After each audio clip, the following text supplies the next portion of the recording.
In your kingdom, God, broken lives are made new. Did you sing that with me a minute ago? Does that not make you excited?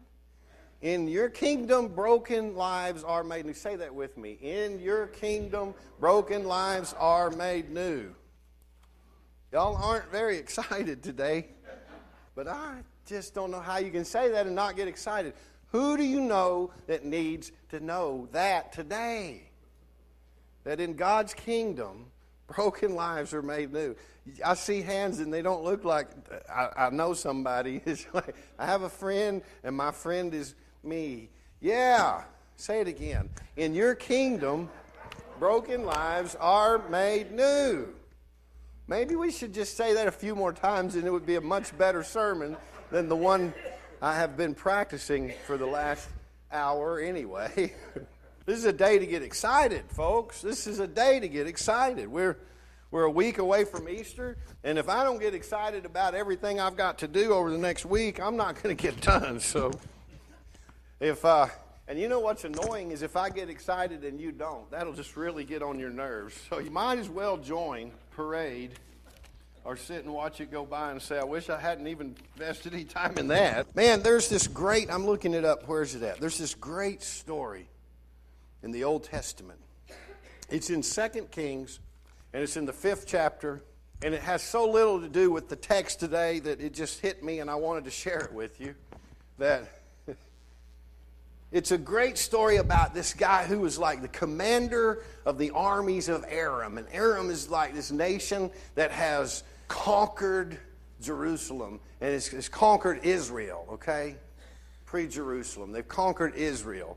And one of the enemies of Israel. And there's this commander of all of the armies of Aram. He's the king's right-hand guy, the big general. He has this slave girl in his house that he's taken as one of the spoils of one of the battles he's won. And she is a girl who comes from Israel, from the land of milk and honey. And this commander, Naaman, he comes down with leprosy. He's got a skin disease. And he's trying everything in the world to be healed. And this little slave girl says, well, you know, with all you have in this great nation and all that's available to you, with your health care, with your HMO, with everything you've got in front of you, you can't get well. But you know what? There's this prophet back where you stole me from, back over in Israel. There's this prophet. And his name is Elisha, and he could heal you. And so the general hears this enough that he thinks, well, why not? I'll give it a try. So he goes to the king and he gets a letter that says he can travel and he can go and see Elisha. And he makes this real long journey with this big entourage, and he gets there, and it's like, I'm going to simplify it because it's how I see the story. He goes and he's knocking on the door, and here comes like this maid servant or something. She's like, yes. And he wants to see Elisha. I want to see Elisha. There's this slave girl I have who told me that this guy could heal me of this skin disease, so I want to see him. And she's like, well, let me go see. So she goes back, and she comes back to the door, and this is really sort of my version. But he said, go down to the Jordan River and take a bath 7 times. And this guy is incensed. Naaman is like, what? No, get him out here right now. I've traveled a long way. I came here to see Elisha. Get him out here. Oh, she comes back. No, he said go down to the Jordan River and bathe 7 times. And Naaman leaves, and he is angry at the world. And he's on his way, and he says, you know, I told that girl the truth. I have cleaner waters back in Aram where I come from. I didn't need to travel all this way to bathe in that nasty little muddy creek they call the Jordan River. I got better places at home to take a bath. And so he's angry, and one of his best friends, whether he knew it or not, said to him, hey, listen, if you traveled all this far, even though it didn't go like you thought it should, why wouldn't you just try it? I mean, we're passing by the Jordan here. Why wouldn't you just try it? And so, there he goes. 7 times he dips himself in the river, and guess what? Lo and behold, he's healed. So he goes back. He goes back to see Elisha. And wouldn't you like to have been there? Because, you know, what's he going to say? I mean, He shows up with this attitude that, hey, I thought at least you'd come out and wave your arms around, or maybe there'd be a parade or fireworks, or, or somebody in the congregation would cry, or 100 people would come forward and accept Jesus. Something big needed to happen, and nothing. Your maidservant told me to go take a bath, and he comes back repentant. And he's like, listen, this time Elisha comes to the door. This time Elisha, I think you wanted to do the I was right dance. I was right, you were wrong. And so Elisha comes to the door, and this guy says, I know now your God is the true God. And so, true to his own mentality, let me dig some of your dirt up because God is here in this place, and take some of this place with me back to where I live, because your God is here and my God is there, and your God is the real God. And now I've got this picture of old bald Elisha scratching where his hair used to be, going, oh man, okay, whatever, get all the dirt you want, load your mules up, but go. And then he says this, he says, but I got to ask you one more thing. You see, when I go home, I'm the right arm to the king. I'm the general. And when he goes into that temple to that other God that I now know is not really God, he's going to expect me to go with him. And if I don't go, I'm in a sling. And so there I'm going to be in a quandary. So would you ask your God to just sort of look the other way when I walk into that temple and help make a sacrifice? And Elisha says, the most beautiful thing in the world, he looks at him and he says, go in peace. Isn't that wonderful? It's like there are a few things that just aren't really important enough to work up a decent argument over. You understand? Go in peace. You know what? But I'm like Naaman. I love a parade. Don't you love a parade? Doesn't everybody love a parade? Don't you really like to see big and grand things happen and get emotionally involved and worked up? I was really sorry when we missed the Christmas parade last year, And it's sort of like contemplative prayer. I'm never really happy I did it until right after it's over. And I'm going, I'm glad I didn't miss this. I need someone to help me this year. We need a project chair. Make sure we get to the Christmas parade this year. It's usually at the end of November. And it's time now to be thinking about that. I love a parade too. Everybody loves a parade. And everybody loves a great show, a great presentation. No one wants to admit that church is entertaining when it's good, but we like to be entertained when we go to church. We just want to leave and say, well, I wasn't really entertained. I was really captivated and caught up in the worship. Well, good. We all like great movies like The Ten Commandments. Remember when Charlton Heston, there on the big screen, boom, and he parts the waters. And now the History Channel is cleaning up, man, with this series on the Bible, and it's good stuff. It's good stuff, except for one thing. Have you noticed what I've noticed? The Bible just really doesn't look that good on the big screen. I mean, no, don't get me wrong. They get all of the stuff that Naaman was looking for. They get the big grand stuff, They get the parting of the waters, and all of the violence is there. And it really says more about our culture than it says about God, that we get caught up in the violence and the big parade. That's what moves us, and that's what makes us excited about being in a relationship with God.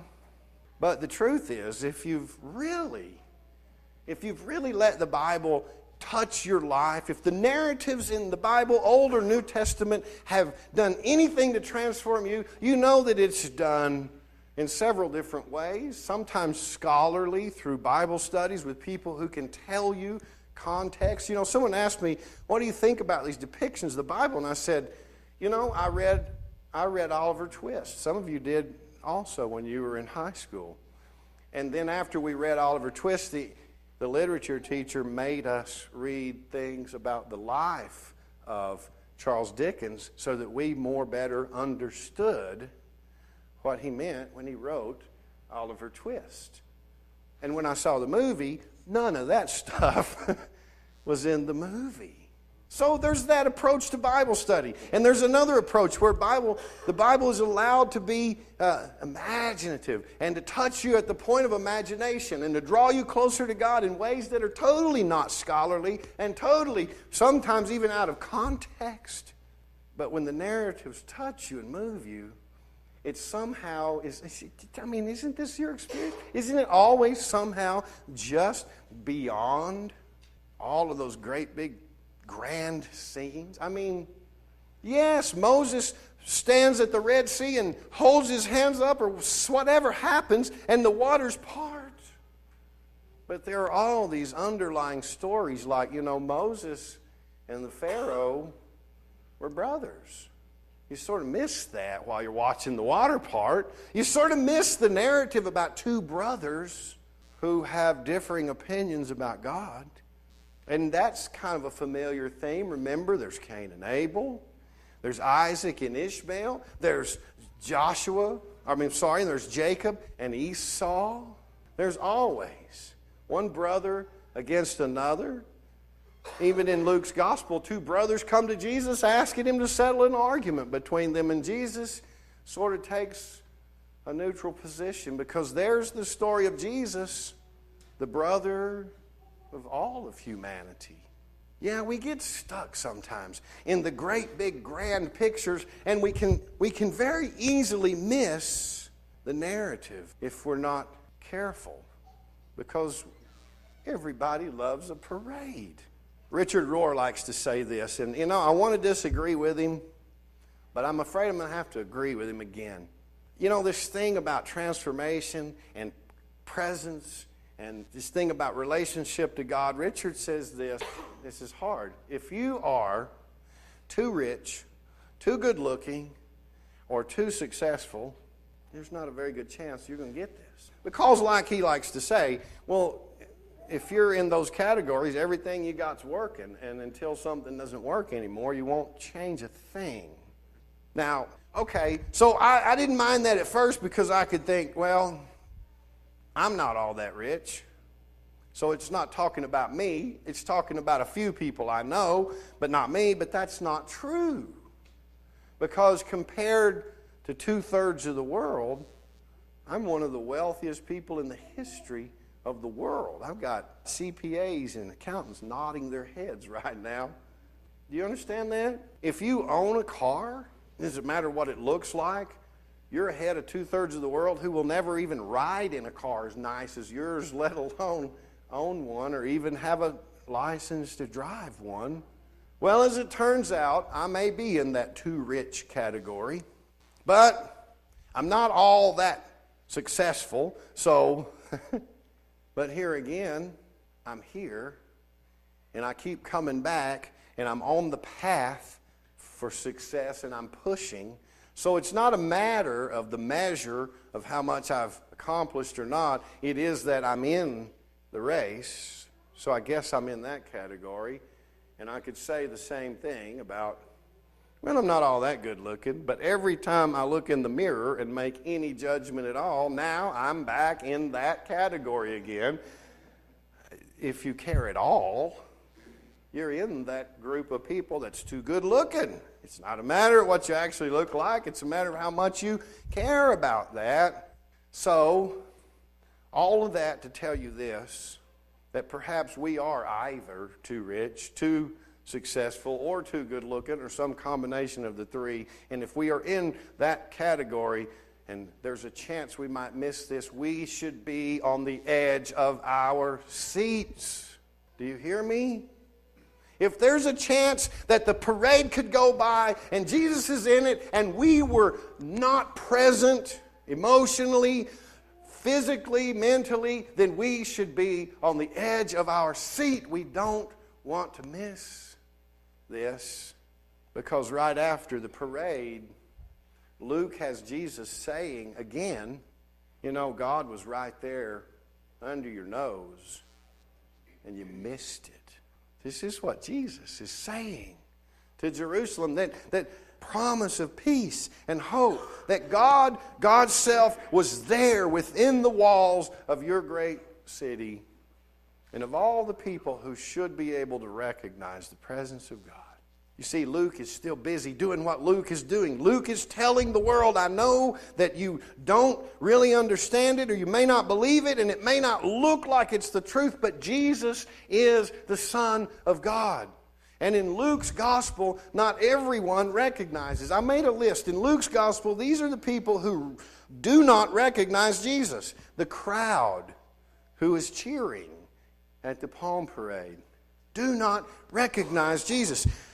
The people in Nazareth, in his own hometown, do not recognize Jesus. The people in Jerusalem, the Pharisees, those who make up the church and the religious right, do not recognize Jesus. In Luke's gospel, those who recognize Jesus as the Son of God are shepherds, women, Gentiles, people like Naaman, the prophets, the Spirit of God in a dove who recognizes Jesus at his baptism, John the Baptist and all of those in the wilderness, and even the tempter and the demons recognize Jesus.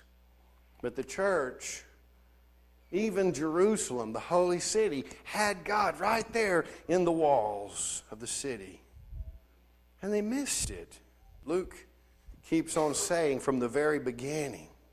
In Luke's gospel, the first Son of God we're introduced to is Augustus Caesar, who was supposedly the son of Apollo, who was the son of Saturn, the sun god. And Luke is saying this Son of God issues a decree that all would be taxed.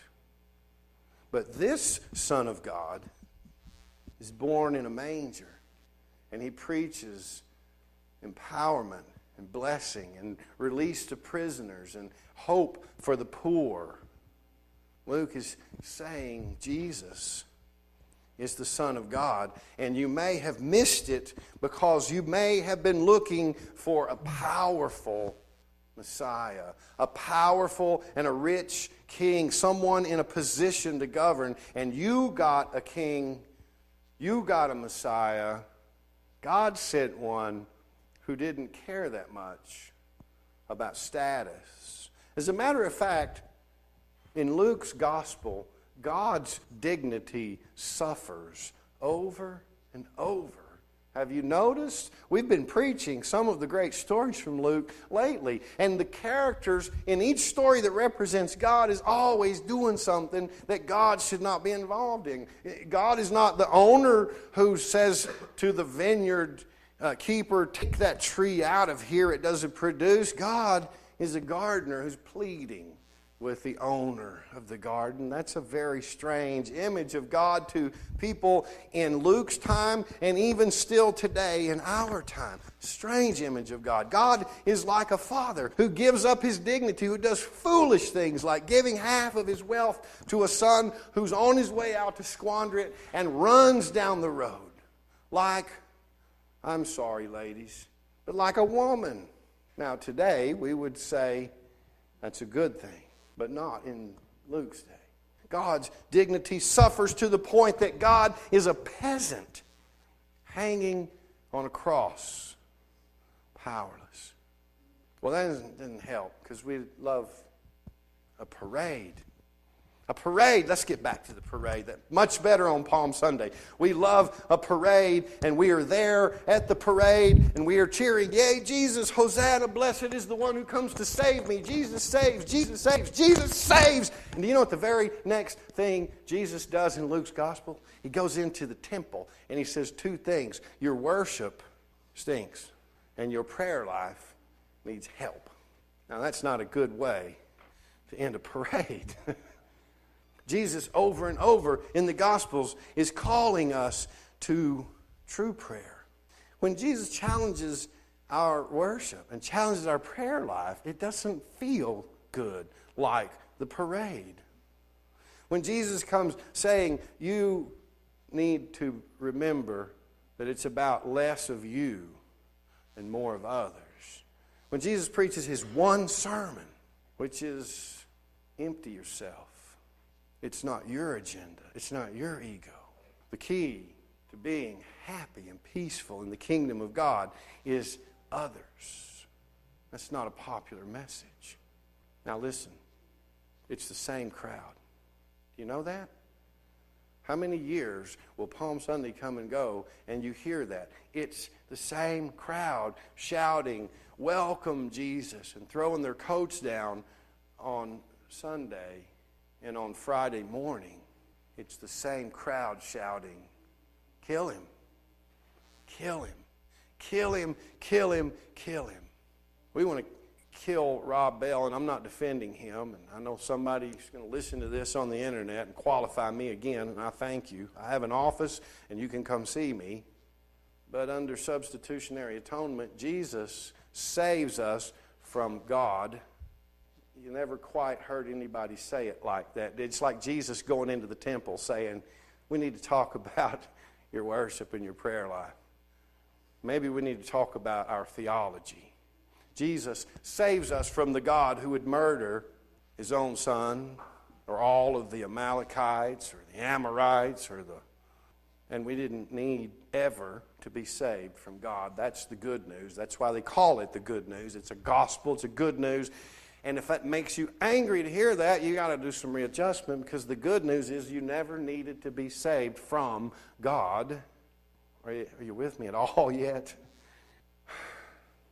You see, today, I think we still see ourselves at the parade shouting, "Thank you, Jesus, for saving. Thank you, Jesus saves, Jesus saves." And then when we talk to Christians about obedience to the commandments of Jesus, we find out Jesus doesn't save. Jesus actually challenges and actually alienates large groups of people who still walk around holding up the cross and saying, "Follower of Jesus here, covered in the blood."